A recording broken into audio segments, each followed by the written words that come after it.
slowly pulling a dusty canvas cover off a rusted 1972 Kawasaki Z1900 in a dark, cobwebbed barn. A high-pressure water stream hitting the engine block, peeling away decades of oily sludge and thick dirt to reveal the allurus.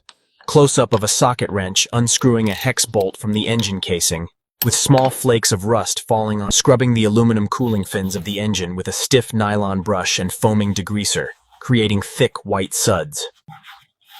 Carefully scraping an old, brittle paper gasket off the cylinder head surface using a sharp precision shears.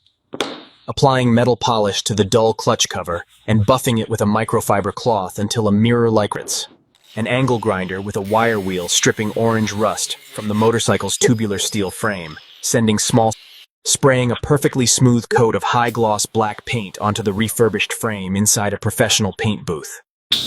Polishing the iconic 4x4 chrome exhaust pipes with fine steel wool, removing oxidation to restore.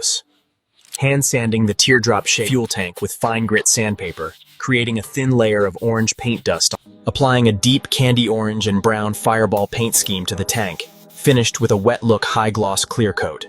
Using a precision torque wrench to tighten the chrome head bolts on the reassembled four-cylinder engine, hearing a distinct gently lowering the painted fuel tank onto the frame, the rubber mounts fitting perfectly into place with a soft thud. Wiping a final smudge of wax off the 900 double overhead camshaft side emblem with a soft cloth. A low-angle shot of the gleaming motorcycle as the engine kicks over, emitting a deep, guttural roar from the four